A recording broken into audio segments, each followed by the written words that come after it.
lecture 7 in this particular series of Archaeology in Action lectures in association with the International Association for Archaeological Research in Western and Central Asia.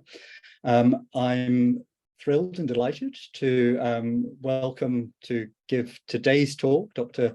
Kiersten Neumann, who is curator at the ISAC Museum and also research associate at ISAC at the University of Chicago. Kiersten, as I'm sure you will all know, is done extraordinary work at ISAC in curating the various exhibitions, just a few to name: Persepolis, Images of an Empire in 2015, Joseph Lyndon Smith, the Persepolis paintings in 2022, Making Sense of Marbles, Roman Sculpture at the OI, as it was, 2022 to 23, and then an extraordinary, interesting exhibition at the moment, Artifacts Also Die. And of course, in addition to curating the permanent galleries as part of the extraordinary renovation of the museum in 2019. Kiersten is co-editor of the Routledge Handbook of the Senses in the Ancient Near East, published numerous articles on sensory experience, ritualized practice, and visual culture of the first millennium BCE, as well as, of course, on museum practice, collecting histories, and provenance research. And just to end this introduction, her current research projects include a study of connections between Assyria and Arabia and the aromatics industry, and also a decolonizing investigation of ISAC's Persepolis expedition archives. So a great deal of work going on there. But I'm very pleased to say today she's going to talk to us about Beyond Impressions, Cylinder Seals of the Neo-Assyrian period as experiential object. Kiersten, thank you so much for taking the time, early morning for you, to join us and give this talk. Thank you. Over to you. Thank you very much, Paul, for the kind introduction, and also to the ARWA Association for the invitation to be part of this fantastic series of art history and visual studies talks. I have to say, I've watched many of the preceding ones and I've thoroughly enjoyed them, so I'm really happy to have the opportunity to contribute today. As a bit of background, the talk I'm going to give draws on research I've been carrying out for several years on sensory experience, as well as Assyrian material culture broadly, and more specifically on seals and sealing practices. So I've touched on this in previous talks, and I'm currently working on a chapter for this, for the upcoming handbook on seals and seal studies, edited by Oya Tokchulo and Sarah Scott.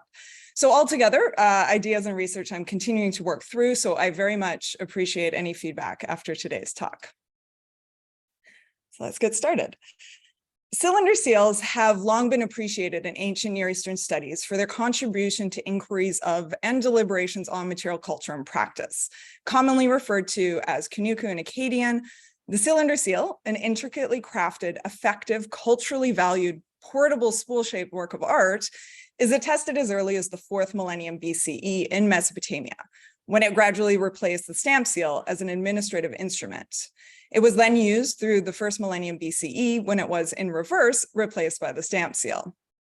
Material culture studies of cylinder seals center on discussions of visual imagery, with considerations of iconography, composition, style, symbolism, ideology, and seal legends, as well as chronological value.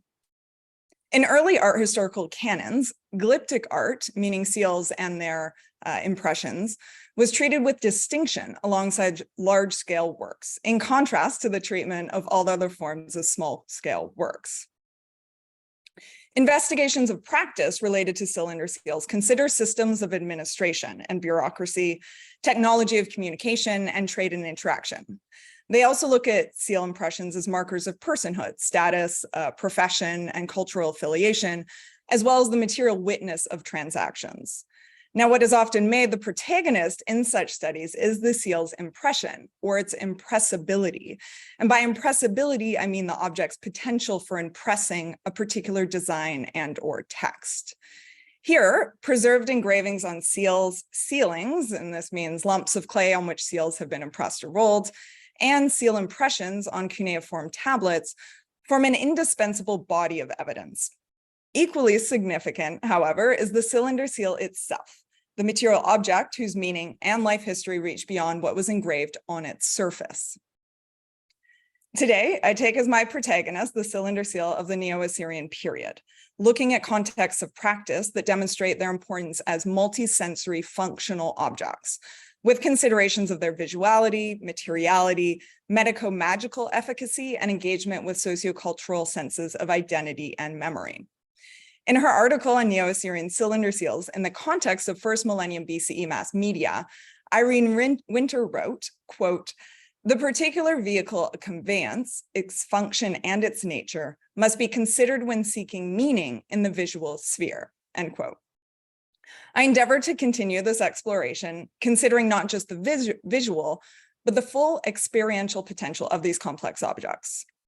Neo-Assyrian material presents a rich corpus with which to do so, since it suggests a strong appreciation for and engagement with cylinder seals as multisensory objects in their own right. And this manifests most clearly in the production of types and features that did not directly cater to impressibility. I'll begin with the creation of seals by skilled craftsmen, followed by their use as objects impressed in clay, as visually effective and amuletic objects of bodily adornment, and last, I'll look at them as valued material for deposition. So first, act of creation. The term for seal cutter is already attested in the early dynastic period, Burgul in Sumerian and Perkulu in later Akkadian texts. Practice pieces, including ceramic sherds and stone vessel fragments, suggest something of the difficulty of this craft. Similarly, one text speaks of a 4-year apprenticeship.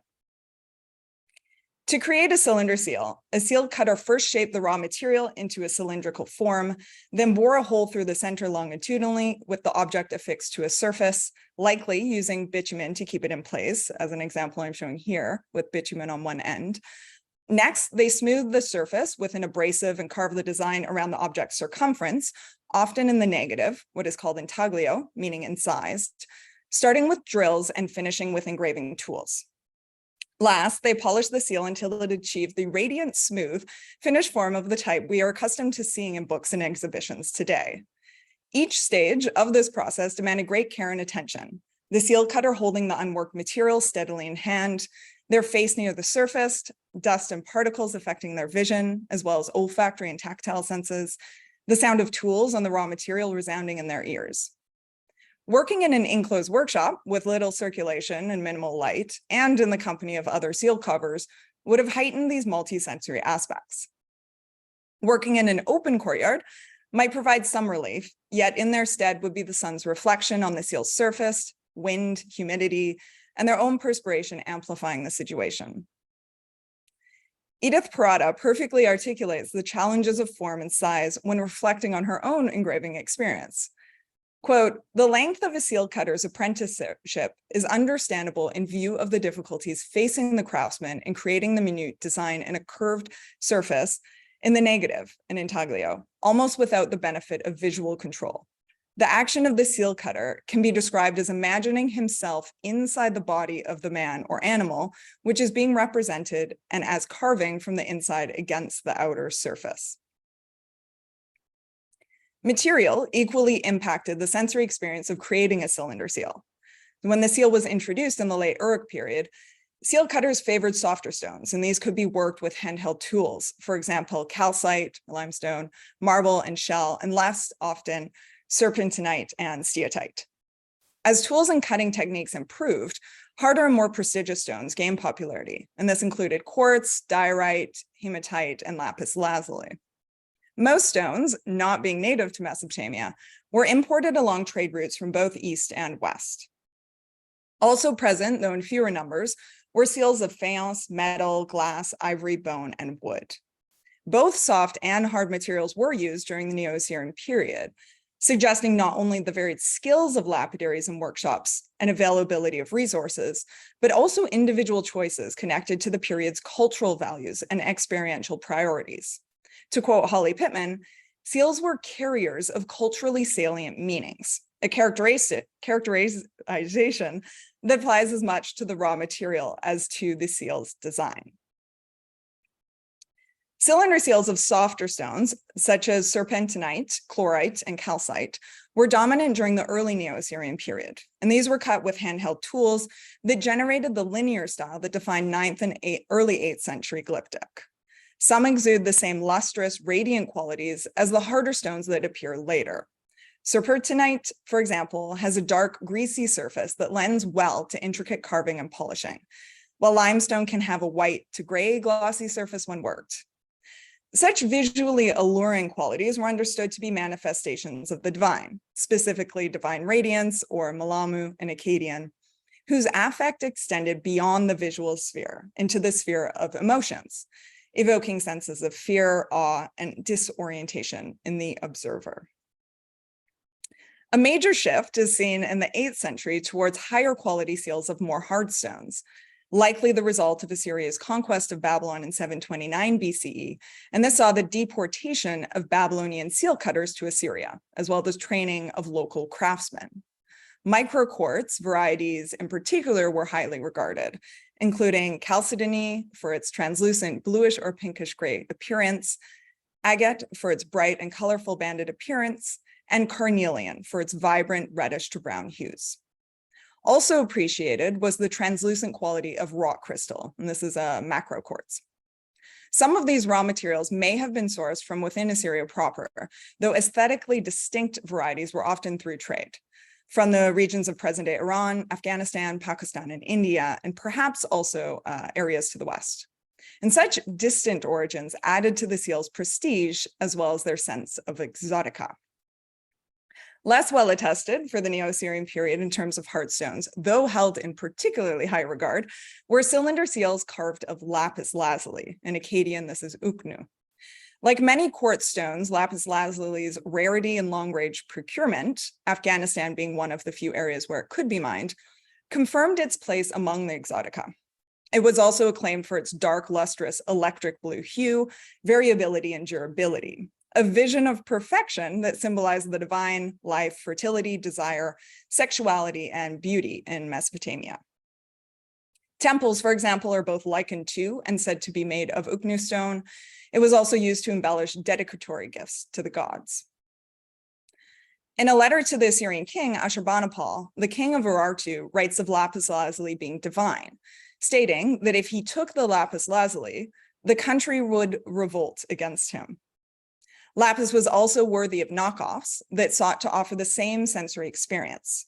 So some texts qualify uknu with the genitive kuru, and this means of the kiln, to signify faience or glass, in contrast to genuine uknu stone, which in the text is qualified by shadu, meaning of the mountain. Similarly, metonymic color words are used in descriptions of Assyrian brick glazing to signify the aesthetic quality of certain stones rather than suggest the bricks were actually made of these stones. So an accurate translation of aguri ina ukni ushabshil would thus be, I glazed baked bricks with lapis lazuli colored glaze. The desire for the experiential qualities of these foreign varieties likely contributed to the practice of artificially modifying the color of quartz seal stones through dyeing, etching, and heating, and this is first attested in the first millennium BCE. A comparable archaeological example is a cylinder-shaped bead with a banded agate appearance of the Assyrian king Sennacherib, excavated by Layer, probably at Calhoun. A section of its 6-line inscription can be reconstructed as Parpaminu stone of the land or mountain.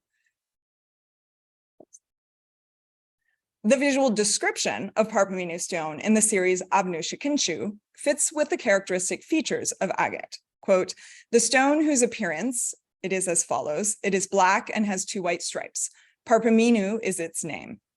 Despite the bead's banded agate appearance, X-ray diffraction analysis revealed that it's carved of chert or chalcedony, and that the banded agate veneer was artificially created using dyes and heating.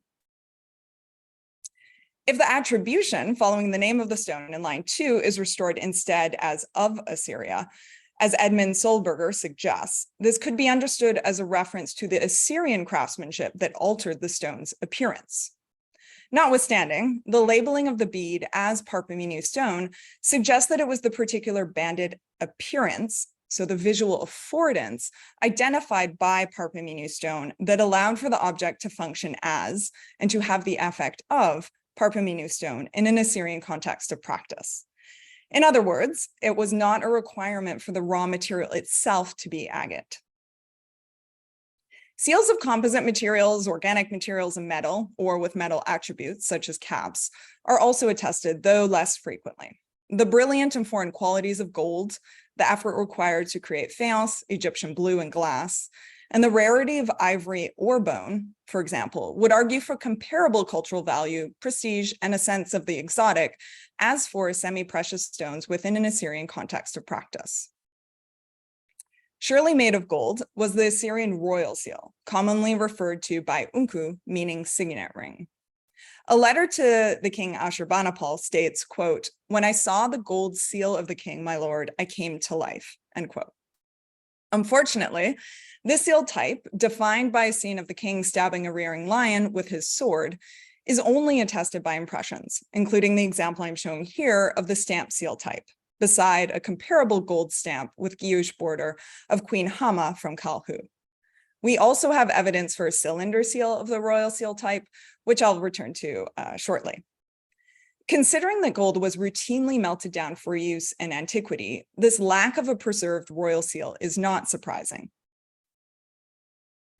Reuse and recarving also speaks to the intrinsic value and appreciated sensory spirits of the raw materials of Neo-Assyrian cylinder seals.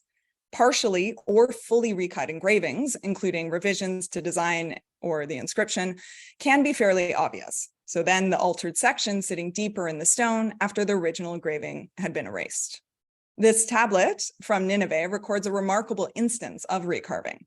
It tells of a 13th century lapis lazuli seal belonging to the Kassite king Shag-Garakti-Shur-Riash that was taken as booty from Babylonia to Assyria by the Middle Assyrian king Tukulti-Ninurta I, who added his own inscription. The seal later made its way back to Babylonia, where it was again seized in 689 BCE by the Neo-Assyrian king Sennacherib, who also brought it back to Assyria's booty and added his inscription to the surface. At a purely material level, recarving cylinder seals preserves on these exceptionally small artistic canvases the hands of various craftsmen, establishing connection through the multi-sensory experience, especially of sight, touch, and time, sometimes over millennia, of the stone's layered surface. Yet, as this example I'm showing shows, reasons for recarving and simple reuse could also extend beyond the seal stone's inherent value, including social, political, and economic incentives, heirloom associations, and antiquarian practices. And these I'll also return to in a bit.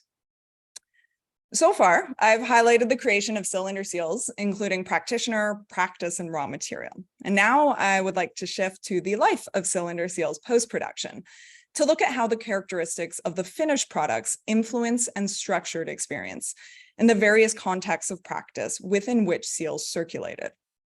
These considerations continue to bring light to additional factors that would have reciprocally informed the creative process. The most well-known use for cylinder seals was as objects impressed in soft material in the context of administrative practices. Individuals would roll or impress their seal on cuneiform tablets, clay envelopes, and masses of clay used to secure a door, container, or writing board as testament to witnessing an act, as the individual or agency involved, as validation of a written record, or as a measure of security. A seal's durability allowed for the transferring of its design onto clay's malleable surface. An ideal rolling would include enough of the design and inscription when present for identification, if not the full extent of a seal's engraving, with something of an even depth of impression vertically and horizontally. Yet for some time periods and contexts of practice, it's clear that varied preferences existed for which aspect of the design was prioritized. Sometimes it was the inscription, others a continuous repetition of elements, or one complete rolling with no repetition. If you ever tried creating an impression with modern reproductions of cylinder seals and putty, you know how challenging it can be to control the seal, which on average measure only a couple of centimeters tall and vary between barrel and convex shaped. Combining cues obtained through immediate tactile and visual engagement with any relatable episodic memories, reactivating context-specific experiences, a person strives for a rolling that meets the aforementioned multiple objectives simultaneously. For an individual of the Neo-Assyrian period, memories and applicable learned knowledge for handling a cylinder seal would understandably come into play. Yet worth considering are additional challenges beyond the seal's small size. Masses of clay used to secure doors, containers, and writing boards would have presented odd angled surfaces, while the small size of most cuneiform tablets and envelopes, most fitting in the palm of one's hand, pose their own unique challenges. For example, the quality of clay used for tablets also affected practice. Tablet clay was predominantly silt, and though processed by scribes to remove large stones and vegetation, it might retain some inclusions that could influence where a person rolled a seal. Also highly variable was when, where, and how many times, as well as by how many unique seals a sealing, tablet, or envelope was impressed. These types of material factors would have marked in a unique sensorial way the various stages of using a cylinder seal to impress clay, creating a meaningful, memorable impression on the user themselves. Also significant was the personal connection an individual had to the seal they were impressing. Some cylinder seals were created anew for a specific person, the use of such objects bringing up for the handler a sense of individuality and pride, as well as familiarity with the object. Others were associated with a single officer position. One such example of the latter involves city overseers of Ashur in the 8th through 7th centuries who used a cylinder seal to seal documents related to this administrative role that had been passed down through successive generations of men who held this office. As stated by Karen Radner, quote, "When the members of the municipal administration used the one unique seal inherited from a previous office holder to perform this ancient legal act in the 7th century, using this seal clearly strengthened both the authority of the sealing and of those who used the seal. There was no need to delegate power. Indeed, it is key to the legal act that only the city administration held the power to perform it," end quote. What I would emphasize here is the personal yet shared experience that was established between these individuals through this single object. This connection, this sense of time and associated authority established through this object's biography would have been recalled whenever the overseer viewed, touched, rolled, received, and passed on this seal. Cylinder seals that functioned as antique family heirlooms would have had the same ability of eliciting in their users a sense of time, extending from past to present and also into the future. Another noteworthy case from a multisensory perspective of an office-related seal of the Neo-Assyrian period is the so-called royal seal. Impressions of this type have been found on sealings and cuneiform tablets in contexts related to palace administration and state authority, excavated predominantly from royal residences at Assyrian capital cities. Despite what its popular label suggests, the royal seal type was not used only by the Assyrian king, but also by officials of his court who were acting for and as the king when impressing the seal. For example, the inscription in a Kunuk Sharutishu from a tax exemption grant of Ashur Etel Ilani translates as "with the seal of his," meaning the king's kingship. Engagement with royal seals would have created in their users a strong sense of quantifiable time, this seal type being used continuously for an attested 2 centuries, if not longer, within the same performative context of state administration. Yet at the same time, the seal type and the supreme authority it in its impression signified would have generated for its users a powerful sense of present time, knowing that while they were handling and pressing their seals, others acting on behalf of the state, if not the king himself, were doing the same contemporaneously. If David de Nidali is correct in suggesting that governors of Assyrian provinces had royal seals that they used to seal goods prior to sending them to palaces in Assyrian capital cities, this would greatly expand the geographical extent of this present time sense well beyond the Assyrian heartland, connecting state officials across the empire through the act of impressing this seal type. This sealing, impressed with a cylinder seal of the Palace of Esarhaddon, presents a fascinating example for considering the sensory experience of impressing clay with a royal seal. Excavated in the Review Palace at Kalhu, a building that served a military and administrative function within the larger military complex. This ceiling was impressed multiple times on its obverse with the royal seal motif from stamp seals and a cylinder seal, but the last wasn't rolled. Rather, two of its faces were pressed directly into the clay.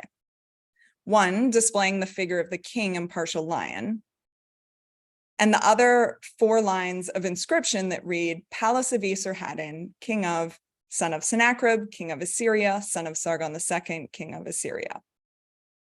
This text was engraved in the positive, so was read correctly on the object itself, and when impressed was in reverse. Yet the motif of the king fighting a lion was the opposite, intaglio on the seal and positive in the impression. I'll return to this variation as well shortly. Horizontal ridges created by metal caps fitted on the top and bottom of the seal are also apparent in the impression.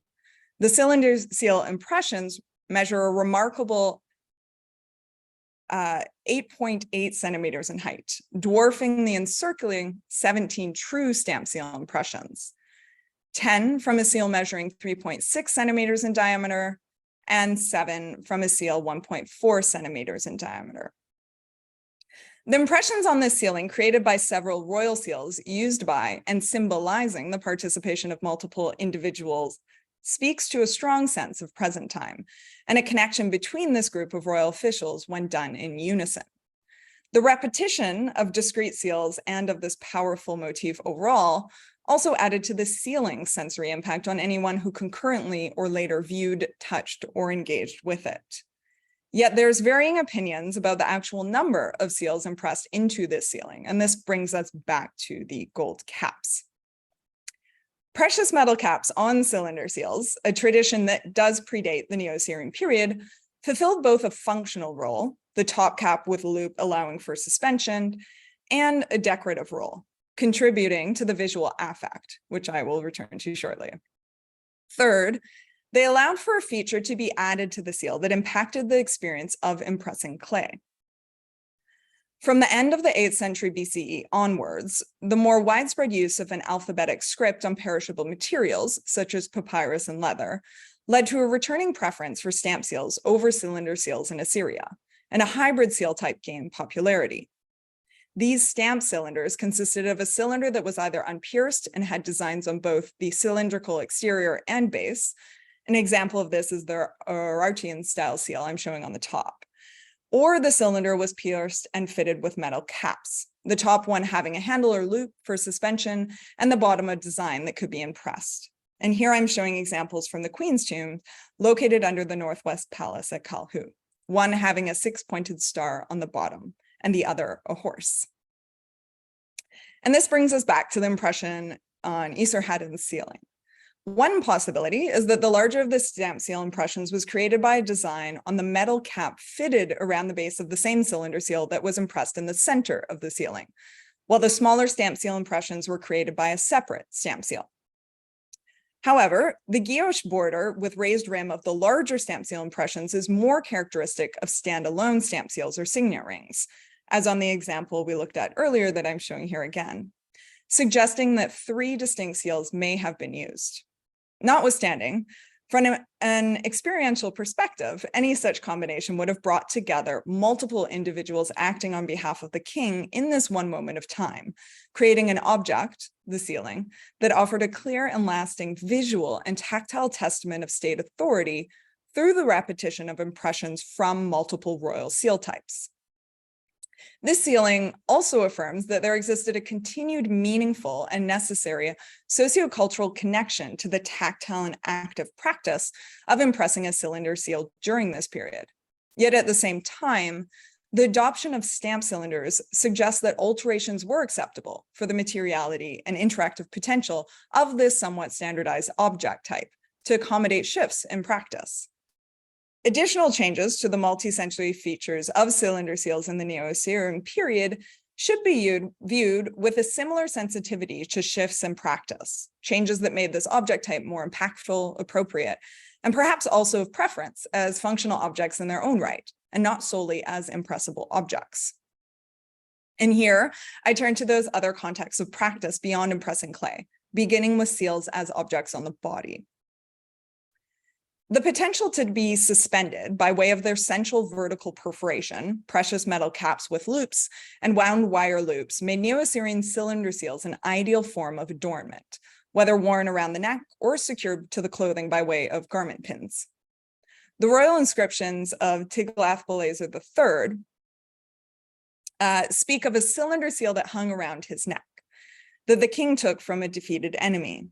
The term labanu, which is primarily translated as neck or neck tendons, is also attested as meaning neck seal. For example, quote, "They sealed the amount of silver with their neck seals and with the royal signet ring," end quote. Earlier shell inlays, such as this early dynastic example that I'm showing, show figures wearing cylinder seals suspended from garment pins secured over the chest, at the end of a string of beads, and suspended from a bracelet. For the Neo-Assyrian period, we have excavations of seals in proximal positions to the remains of deceased individuals, specifically by the shoulder, hands, and waist, that similarly attest to how seals were worn. Though a stamp seal, the so-called Nimrod jewel is an exceptional example worth mentioning. Excavated by Max Malawan in a grave in room DD of the Northwest Palace at Kalhu, this piece consists of an oval gold-mounted chalcedony stamp seal linked by a gold chain to a fibula, or a type of garment pin. For a mixed ancient and modern attestation of the wearability, functionally and alluringly, of cylinder seals, one must look no further than the necklace gifted to Lady Layard as a wedding present by Sir Austen Henry Layard in 1869. The piece was assembled from Assyrian and Babylonian cylinder and stamp seals acquired during the British archaeologist expeditions, likely at Nineveh and possibly also Kalhu, which he then had Victorian jewelers set in gold mounts. When worn on the body and available as an element of dress for sensorial interaction, including visible, tactile, and auditory, such skillfully crafted, prestigious seals contributed to the construction of a person's social identity, as experienced by others around them, advocating for their membership in a particular socio-political group. In discussing the seals of eunuchs in the Assyrian royal court, so individuals with no descendants, Irene Winter suggests that, quote, "Seals no less than offspring serve as living extensions of the self." She emphasizes further, with respect to inscribed seals, quote, "What, after all, is an inscribed seal than a permanent record of one's name," end quote. Joanna Smith considers identity from the context of recarved seals, quote, "The loss of one's seal equated with losing identity, yet one could claim identity through adopting and altering a cylinder seal design," end quote. Seals could have also been used intentionally to build an individualized status for aggrandizers, people that sought to distinguish themselves for their own economic benefit amongst members of their own group.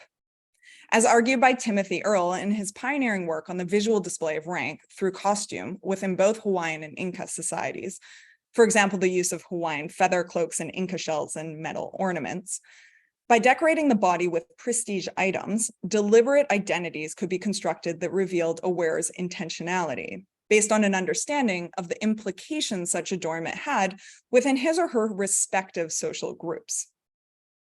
Expertly crafted Neo-Assyrian cylinder seals fit this context of use, their means of suspension facilitating their wearability and therefore opportunities for engagement, visibility, and display for the wearer and those they encountered.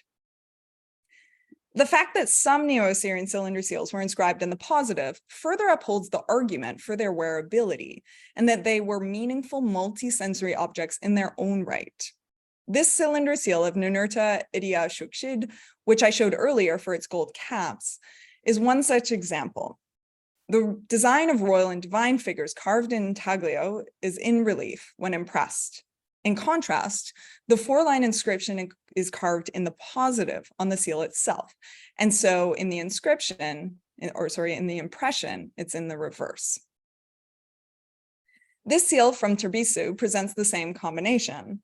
The carving in cuneiform inscriptions as legible on seals is not uncommon for the first millennium BCE, suggesting a shift in practice in the Neo-Assyrian period to an emphasis on wearability and as votive offerings.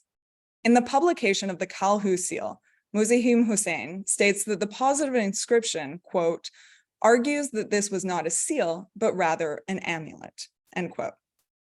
This understanding of seals with positive inscriptions is meaningful, independent of their impressibility, was not always a given, however. Albert Kirk Grayson's 1987 publication of the Tarbisu seal, for example, betrays a disciplinary emphasis on the impressibility of seals rather than the seal as object. As commentary, he writes, quote, "The inscription has been engraved as a positive so that one needs a mirror to read the impression," end quote. A much harder task, that is using the mirror, than simply reading the inscription on the seal itself. As I've touched on, the wearing of cylinder seals on the body had amuletic and effective objectives, their raw materials having an inherent potential to act on their users and the surrounding environment because of their associations with the divine. The series Abnu Shikinchu, meaning the stone whose appearance, this series Tupi Abni, meaning tablet of stones, and a section of a tablet from the Ashur temple, which I'm showing here, all articulate associations between particular types of stone and medico-magical affects on their owners in an Assyrian context of practice. For example, the second line from the Ashur temple tablet reads, "Wearing a lapis lazuli seal, he will have dignity in front of his personal god, and that god will be happy with him." A compelling connection between sealstone and carving is established by a broken serpentinite seal from Kalhu, whose design is split into two registers. The upper register shows the figure of a king or official sitting in a wheeled vehicle being conveyed by attendants, while the bottom register shows a healing scene, and this includes a person lying on a bed with attendants inside an enclosure, figures flanking the tent, a male figure approaching with dogs, and symbols of celestial bodies. Several Neo-Assyrian serpentinite cylinder seals with comparable healing seals are known, suggesting that the combination of this particular design with the stone was particularly desirable and believed to imbue the seal with the highest level of affectivity for its wearer. Cylinder seals with the design carved in relief similarly argue for an effective multisensory appreciation of seals during the Neo-Assyrian period. A perfect example of this are god seals, which includes votive objects, objects of adornment for divine images, and seals used in the service of the gods.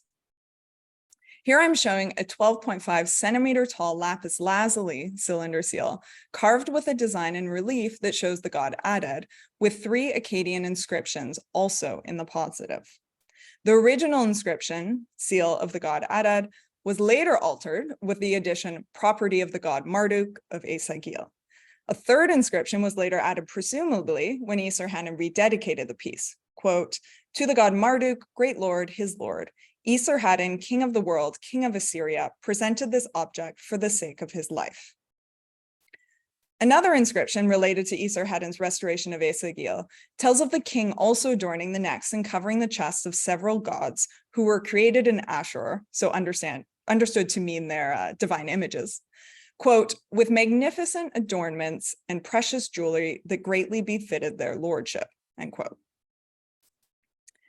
Found alongside the first seal in Babylon was this 19.4 centimeter tall lapis lazuli seal with design in relief showing the god Marduk. The seal's dedicatory inscription, also rendered in the positive, of the Babylonian king Marduk Zakir Shumi I, states that it was destined for the neck of Marduk, understood as the god's image within his temple Esagil. Quote, "He had made and presented to Marduk the seal of shining lapis lazuli, which is duly and carefully manufactured with red gold as an item fitting for his holy neck." Material evidence gives us information for another remarkable divine seal with the design carved in relief of the Neo-Assyrian period, despite the seal itself not being preserved. In 1881, a 29 centimeter tall limestone tablet inscribed with text on the obverse and reverse was excavated at Tel Abu Hippa. On the top of the obverse is a scene sculptured in relief of the sun god Shamash seated inside his temple, Ebabar, preceded by 3 figures. This tablet, the so-called sun god tablet, was found by Hormuz Rassam's workmen inside an inscribed clay box buried under the floor of a room neighboring the cult room of Ebabar that also contained 2 baked clay objects with the same scene as the tablet in the negative and cuneiform inscriptions in reverse. Based on these negative renderings, Rassam classified the two clay objects as molds, quote, which seemed as if they were made for the purpose of casting in metal those mystic figures for religious purposes, end quote. Most recently, however, Irving Finkel and Alexander Fletcher have argued that a single cylinder seal of the god Shamash was used to impress these two objects, which they date, along with the tablet, to the 9th century reign of Nabu Apla Iddina. Finkel and Fletcher also associate a third object with the assemblage, a clay impression with the same scene in reverse, but with inscriptions in the positive, having been written by hand after the impressions were made. The impressions altogether suggest a cylinder seal 13 centimeters tall with the design carved in relief and a positive inscription, so both legible in the seal itself, as with the divine seals from Babylon. As proposed by Finkel and Fletcher, the seal of Shamash could have been used by the Ababar temple authorities to endorse documents relating to concerns of the temple, of which the inscription on the reverse of impression BM 91002 is an example. These examples of divine cylinder seals gifted to and worn by the gods, that is to say, their divine statues, existed in a highly charged realm of experience. In this sphere of ritualized practice within the cult room, these portable works of art made an important contribution to fulfilling the Assyrian experiential expectation of the radiant and awe-inspiring divine. Their placement around the gods' necks, remarkable size, and the striking appearance of the lapis lazuli made them highly conspicuous. What is more, light hitting the imagery that stood proud on the surface would have created a unique contrast of light and shadow, enhancing the carving along with the radiance of the semi-precious stone itself. The style of carving and size also offered distinct tactile qualities for those who had the authority to handle the god's personal items, the design traceable to a person's touch as it stood out from the cylinder seal form like braille. At the same time, the unwieldy size would have posed a unique challenge for any individual tasked with impressing such a seal into clay, as in the case of the sun god tablet impressions. This assemblage also suggests that the creation of divine seals was itself a meaningful act, Finkel and Fletcher proposing that the seal of Shamash was cut in commemoration of the installation of the new divine statue in Ababar. So far, I've emphasized the experiential characteristics of cylinder seals as material objects, as things that were crafted, impressed, worn, and ultimately circulated in the world of the living. I'll finish up with a few words about cylinder seals as objects of intentional deposition. In these contexts, the seal's potential modes of interaction were altered, their meaning and sensorial associations shifting to ones of memory, identity, and protection. Skillfully crafted cylinder seals made of semi-precious, highly valued materials have been excavated from deposits in Neo-Assyrian temples. In a sealed deposit of the Ninurta temple at Kalhu, Max Malouin uncovered a cache of hundreds of beads and over 24 cylinder seals of various materials, including many of steatite, but also rock crystal and faience. They had been buried under the floor and were sandwiched between two layers of mud plaster about 10 centimeters thick in a vaulted corridor behind the principal cult room of the temple. The Neo-Assyrian seals from the deposit were engraved with scenes typical of the period, animal processions, mythological winged figures, and archers hunting lions, for example. I'm showing an example here on top. The votive deposit also included heirloom scenes, the oldest dating to the Old Babylonian period and some from the Kassite period, including a particularly fine rock crystal example with an inscription, which I'm showing here on the bottom left. The reasoning behind such temple foundation deposits was grounded in Assyrian cultural concerns of honoring and pleasing the gods. A successful construction benefited the temple's divine resident, which in turn ensured the safety and eternal recognition of the king as builder. The seals also served an amuletic function within the built environment, whether deposited at the onset of construction to cleanse the space or at a later date as continued measure of protection. Malouin connects the corridor deposit of the Ninurta temple and its heirloom seals within this context of practice.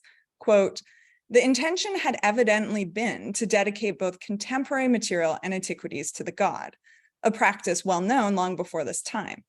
One wonders whether the ancient seals were heirlooms or possibly treasure trove, which the Assyrians regarded as magical relics of a much earlier Kala, and so dedicated them in perpetuity to their patron god. Cylinder seals as deposition material in burials is also well attested in the Queen's tombs at Calhu, where some were laid to rest with the deceased body in a fashion reminiscent of how they would have been worn in life. For example, the faience cylinder seals, stamp seals, and fly-shaped beads I'm showing here were found near the neck of the deceased in Tomb 1. Similarly, these two cylinder seals with gold caps that I showed earlier were recorded as being found near the head of the deceased in Coffin 2 of Tomb 3, shown clearly here in Amy Gansel's reconstructed layout of the burial. Both have loops for suspension and thus may have originally been strung around the neck or attached to clothing near the neck at the time of interment. The replication of practice associated the body of the deceased, typical of the living realm, speaks to a belief that cylinder seals continue to serve as objects of adornment with amuletic properties in the afterlife, where they could ensure the continued peace and protection of the dead. A secondary function of cylinder seals in burial context was the role they played in constructing an idealized identity for the deceased, a function that draws on anthropological and archaeological discussions of the body, an embodiment that recognizes dress as a means of constructing identity. As articulated by Amy Gansel, with respect to the Queen's tombs, the primary function of the tomb was to shelter the dead, but the tombs also served as social and ritual sites, beginning with the event of the funeral and continuing into the afterlife. The objects and dress accompanying the deceased, therefore, had the potential to define, quote, their engagement with the living, including us, the dead, and the divine, end quote. Prestigious items such as cylinder seals could also be used in burial deposits by the deceased's living family members or other close connections to fabricate idealized embodied identities, embellishing on reality. Were a tomb reused over several generations by the same family, or even by individuals with other meaningful connections, an intergenerational continuity of the identity and social status constructed by way of a cylinder seal or seals could also take shape. Here, we venture once again into the realm of antiquarianism, as defined by Mark Garrison as, quote, a concern with objects as vehicles to establish a connection to the past as opposed to words and texts. He later quotes Paul-Alain Beaulieu's characterization of late Neo-Assyrian and Neo-Babylonian periods as being, quote, struck with an epidemic of antiquarianism, end quote. The inclusion of heirloom seals in burials, as well as foundation deposits, would have created an unmistakable and intentional link to individuals, professions, and practice of an earlier time, and to the persisting authority and meaning with which the seals were invested, and the ways in which they were remembered. With this discussion, I hope to have encouraged a greater awareness of the cylinder seal as multisensory object, to incite a contemplation of how they made their mark on people in practice through sight, touch, sound, as well as the sense of time, medico-magical affects, memory, and identity. Preserved features and types of cylinder seals from the Neo-Assyrian period argue for an increasing awareness and appreciation of these portable works of art in contexts of practice that depended on the seal as a functional object in its own right. Interestingly, archaeological evidence from Hasanlu in northwestern Iran suggests that this manner of engaging with Neo-Assyrian cylinder seals extended beyond the Assyrian heartland. Here, Michelle Marcus argues that imported Assyrian-style seals were engaged with solely as markers of status worn on the body, with no evidence from the settlement for these foreign designs ever having been impressed. The shift in perspective and practice in Assyria is worth considering within the context of the cylinder seal's diminishing role as an administrative object used to impress clay during this period. As human-object interaction changed, so too did demands of bundled qualities and opportunities for engagement, the cylinder seal gaining a greater appreciation for its creators, wearers, and handlers as a truly multifaceted sensorial object. It was immediately meaningful as well as uniquely memorable. Thank you very much.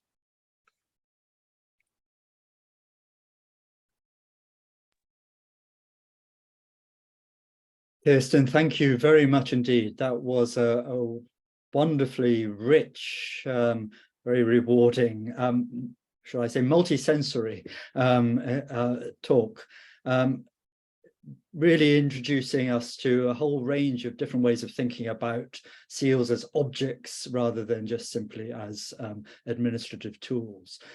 I'm confident there will be lots of questions or comments that will arise from that. So maybe if you would like to stop sharing, I will then invite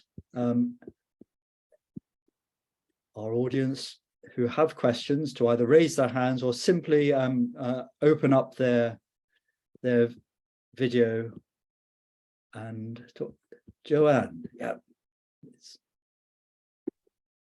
Okay, can you hear me? And indeed, yes. Okay, I'm unable to start my video, but I guess you know what I look like, so it's okay. Indeed. Oh, there you are. Hi. There I am. I wanted to share something. Now, I don't know if it ever made it to any of the publications of them, but the Queen's tombs. I was talking to McGuire Gibson at some point, and he told me that the whole surface, when they dug out the Queen's tombs, that the whole surface of the area, was covered with jewelry. And the surmise was that the other women at the funeral had taken off their earrings and thrown them in on top of the deceased. Oh, wow. Just the earrings. Yeah, just their earrings. Yeah. Right. They took off their earrings and threw them in. So retaining connection, in other words, with their deceased sister, basically, member. It's sort of a family. I mean, they're not related, obviously, but all of them. But yeah, connection. Yeah. Oh, that's great. I love that sense of the active and practical element of it. That's really great. Yeah. Anyway, this was something from him. Now I don't know whether yeah. Okay. Anyway, whether that was his surmise or whether that the excavator, they did some more tombs after. There were some excavations and he talked with them. So anyway, I thought I would share that with you because I don't know if it made it anywhere to publication. Yeah, I'll certainly ask him about it if I can't find it in the publication. Yeah, thank you, John. Thank you very much. Are there any other thoughts, comments, questions? I suspect there's an awful lot of thinking going on. So you may well be getting lots of emails a little later. Doesn't appear. Please, Christoph. Hi. I think you're muted. Let me just. Yeah. I was struck by one of your first slides where you showed us, I think, cylinder seal with perforation channel, but not yet carved. Is that the usual way the issue was approached, that the channel was done before the mantle carving? Good question. Yeah, I actually don't know. I could see reasons arguing both directions. Interestingly, so the one that I also showed that we have at the ISAC Museum with bitumen on the bottom that isn't bored yet, it does have the bitumen on the bottom, which suggests maybe they were adhering it to start carving it, which they never did start. Yeah, I actually don't know. That's a good question. I wonder if there was a precedent for one way or the other. I could imagine that the technical pressure on the stone, technically, to produce the perforation channel puts much more pressure on the stone, so has a higher risk of breaking than carving the mantle. And so it would be actually very pragmatic to start with a perforation channel and do the mantle only afterwards. But that's, I mean, especially for kind of guesswork. It's not. I don't know whether there is a study which systematically went after this issue. Yeah, like you said, it does make, especially for softer stones, right? If you would already carve the exterior, then trying to perforate the whole would, you'd expect, as you said, put a lot of pressure. I also wonder if having the hole through the center, if you could put, metal or some material, might facilitate the carving of the outside as well. Absolutely. If you were able to immobilize it through having that perforation. I'm not familiar with how many examples of seals we do have where it's only partially bored. The one we have at the ISAC Museum, I think, is somewhat unique in that respect. Yeah. Thank you. Good question, though. Thank you.